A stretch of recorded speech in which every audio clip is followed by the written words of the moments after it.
Good day, everyone. So one of the other things that we would want to know about a planet is, what is the water like on that planet? Why do we care about water? Well, because the behavior of water determines a lot about a planet, right? The nebular theory says, well, you can't form a Jovian planet without solid water, without ice. And if you're close enough to the sun or to your parent star, then the water could be a liquid. Or if you're too close, the water could boil, right? And a planet with water on it will look different than a planet with water in a different phase, or than one with no water at all. We'll see more of this through the rest of the semester, but knowing what phase the water is in, knowing what the behavior of the water is on a planet tells us a lot, and it helps us figure out what the planet is like. So, how can we figure this out, right? How can we figure out where the liquid water is, for example? And one of the big questions that we're trying to answer is still, where are the habitable planets? Where are the planets that might have liquid water? Where are the planets that might support life? So we want to know, okay, where should we be looking? What planets, of all the planets we've discovered, which ones should we be looking at to find liquid water? And it's not just a matter of temperature, right? Whether water is a solid, a liquid, or a gas depends on the temperature, right? A planet will have liquid water if that planet has a temperature between 273 and 373 Kelvin, but that's only under 1 atmosphere of pressure, or 1 bar, same thing. It's not just the temperature, but the planet needs to also be at the right atmospheric pressure. This is a graph of the atmospheric pressure versus the temperature, and what phase the water is in under those different temperatures and pressures. Why does it matter? Why does the atmospheric pressure matter for the phase the water is in? Well, let's think about this for a second. What is atmospheric pressure? The atmospheric pressure is another word for the weight of the atmosphere pushing down on you, right? Above your head, there's a column of gas, a column of atmosphere going from the top of your head all the way to the top of the atmosphere. And the weight of that gas pushing down on you, or to be more technical, the weight of that gas pushing down on a square meter on the surface of the Earth, that's the atmospheric pressure. And this is why atmospheric pressure changes with elevation. If you're at a low elevation, like sea level, then you have this more massive, heavier column of gas above your head, and therefore the pressure is higher. If you're standing on the top of a mountain, there's less gas above your head, and therefore the atmosphere is pushing down on you with less pressure, right? This is why your ears pop. When you're driving up into the mountains, your ears pop, because as you're driving up to higher elevations, there's less air pressure pushing on your eardrums. And as the pressure changes pushing on your eardrums, it causes your ear to pop. So the phase that water is in is determined by its temperature, right? Is it hot, cold, or medium? But also how much force, how much weight is the atmosphere pushing down on that water? So let's just think for a second about, what do we mean by these different phases of matter? A gas is what? A gas is a material where the atoms and molecules are free to move around, right? They can move around, they can escape their container, and so that's what water vapor is, right? Water vapor is water in a gaseous state where the water molecules can expand and escape from the dish that they're in, right?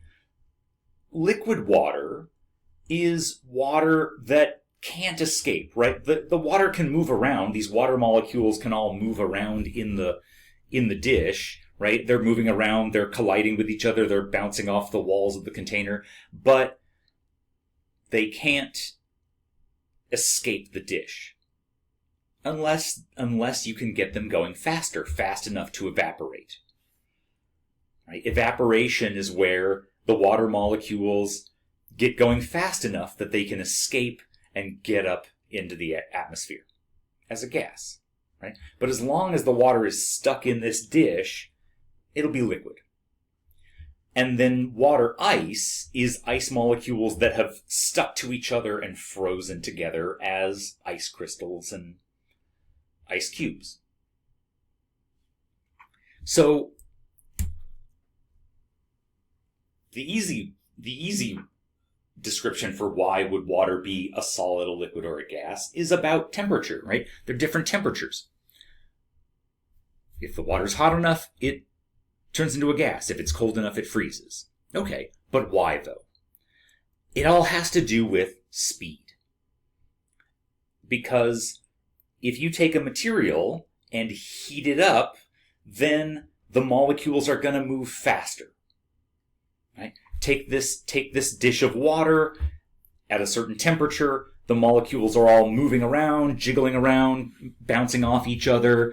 But if you get them going fast enough, if you heat that water up and get it going fast enough, then some of those water molecules can move fast enough that they can get up, escape from the surface of the water, and evaporate and turn into water vapor as a gas. Heat up. So why doesn't that always happen? Why doesn't water always just evaporate immediately? And it has to do with the atmospheric pressure, right? The atmospheric pressure is pushing down on the water.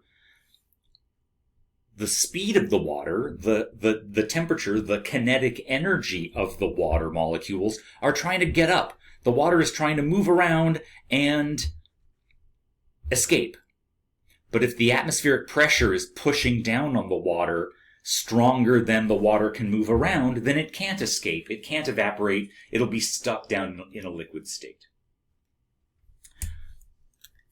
If you heat up all that water, though, if you heat up all the water, you get the water molecules moving faster, and they can all move fast enough to overcome the atmospheric pressure. And if the speed of the molecules can overcome the atmospheric pressure, then the whole thing evaporates, and it turns into water vapor. If we cool the water down, and that's what evaporation is, right? Evaporation is you heat up the water until the speed of the water overcomes the atmospheric pressure, and it turns into a gas. If we take liquid water and cool it down, though, then the molecules will move slower. And if the molecules move slow enough, then the atmospheric pressure overwhelms the speed of the molecules, and the water molecules get forced together, and then they bind to each other, and they freeze as ice crystals. It's all about speed. It's all about the kinetic energy of the molecules, and what's stronger. Is the speed stronger than the pressure? Turns into a gas. Is the pressure much stronger than the speed? Then it'll freeze the waters together. Or does the water molecules have enough speed to move around and be liquid, but it can't overwhelm atmospheric pressure, so it can't evaporate. It's just going to stay as liquid water. But that's all at the same pressure, right? If the atmospheric pressure is pushing with the same weight on the water, and we change the temperature, then that'll determine whether the water is a vapor, a liquid, or ice. Or we could change, the processes work backwards also, right? If we take water vapor and cool it off, then the water condenses as a liquid. Or if you take ice and you warm it up, then it'll melt, the water molecules will move around some more, and it'll turn into liquid water, right? So all of these processes, you can heat up the water or cool it down to change the phase of the water.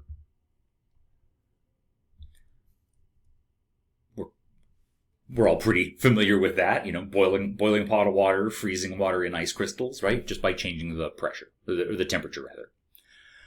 But we can also change the pressure, right? What if we have 3 amounts of water and they're all moving with the same speed? So they're all the same temperature. We're not changing the temperature of the water. Now we're going to change the atmospheric pressure.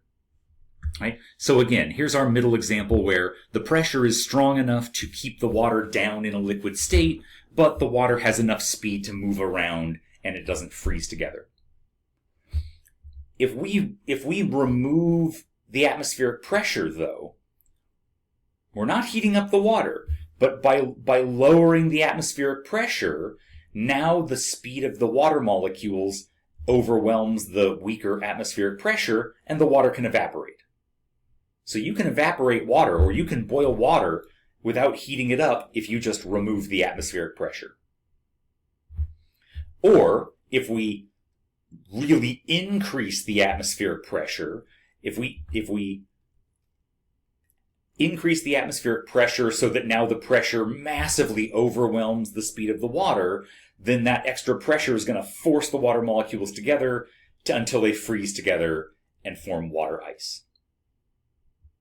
So you can boil or melt or freeze or condense water either by varying the temperature like we did here, or by changing the pressure, or both, right? That's why this graph has 2 variables. What phase the water is in depends on the temperature and the pressure. It's a solid if the pressure dominates over the speed.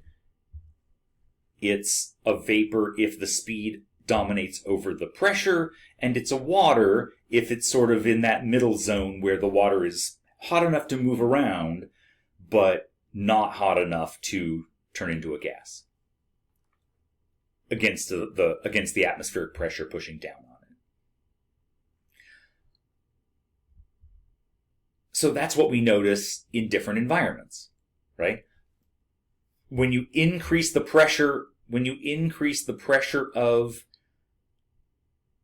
the atmosphere, then the boiling point, right? The boiling point is the temperature that the water boils at. Well, if you increase the temperature, you also increase the boiling point. If the atmospheric pressure pushing down on the water is a lot higher, then you got to heat up the water even more before it will evaporate or boil.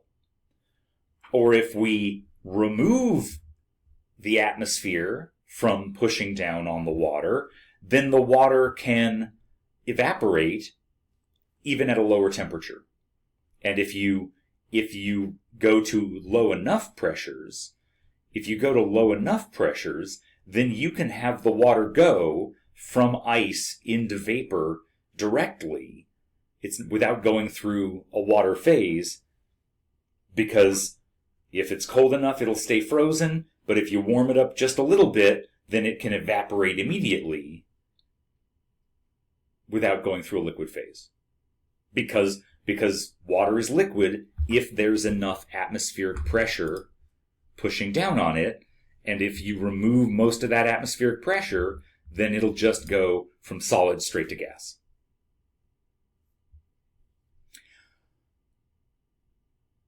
So, why do we care about this? Well, the most pressing reason why we care about what phase the water is in is because we're looking for habitable planets. What is a habitable planet? A habitable planet is a planet that could support life. And we think one of the things that life needs in the universe is liquid water. Life on Earth uses liquid water for all kinds of useful chemical reactions. And life on Earth uses liquid water in ways that can't be done. It can't be used if the water is solid or gas. So we're looking for those planets in this so-called habitable zone. What is the habitable zone? The habitable zone is this ring around a star where the planet is far enough away from the star that the planet can be warm.